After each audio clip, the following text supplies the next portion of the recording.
எப்போதுமே ஒரு விரதத்துல சில விரதங்கள்ல நட்சத்திரமும் சில விரதங்கள்ல திதிகளும் நமக்கு பிரதானமாக எடுத்துக்கொள்ளப்படுகிறது. அதுல தைப்பூசம் இந்த விரதத்திலேயே நமக்கு சொல்லப்பட்டிருக்கிறது பூச நட்சத்திரம் தான். அதனால கோவில்கள்லையும் சரி வழிபாடுகளிலேயும் சரி பூச நட்சத்திரம் எப்ப இருக்கோ அப்ப அபிஷேக ஆராதனைகள் செய்து வழிபாடு பண்ணணும் அப்படிங்கிறது கணக்கு. இது ரெண்டும் சேர்ந்த நேரத்துல நம்ம வழிபாடு பண்ணணும் அப்படின்னு நினைக்கிறவங்க மாலை 7:30 மணிக்கு மேல ஒரு 8 மணிக்கு வச்சுக்கோங்களேன். ஒரு 8 மணிக்கு நாம பூச நட்சத்திரமும் இருக்கு, நமக்கு பௌர்ணமியும் இருக்கு.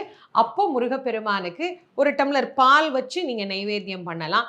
விரதம் இருக்கிறவங்க 6 மணிக்கே தான் அந்த விரதத்தை பூர்த்தி பண்ணணும் அப்படின்னு. ஏன்னா சில பேர் ஏதோ ஒரு ஊருக்கு கிளம்புவாங்க, சாப்பிட முடியாது, அதனால 6 மணிக்கு கண்டிப்பா சாப்பிட்டுட்டு கிளம்பணும் அப்படிங்கிறவங்க சாப்பிட்டுடுங்க. இல்ல வீட்டில் தாம்மா நாங்க இருக்கிறோம், பொறுமையா விரதம் விட்டுக்கலாம் அப்படிங்கிறவங்க இந்த ரெண்டும் சேர்ந்த பிறகு நீங்கள் விரதத்தை பூர்த்தி செய்து கொள்ளுதல் அப்படிங்கிறது ரொம்ப ரொம்ப விசேஷமானது. இதுல உங்களுக்கு எது சௌகரியமோ, எது உங்களுக்கு வாய்ப்பு அமைந்திருக்குதோ அந்த வாய்ப்பை பயன்படுத்திக்கோங்க. உலக நாடுகள் முழுக்க மிக பிரபலமாக கொண்டாடக்கூடிய ஒரு உன்னதமான விழா தைப்பூச விழா.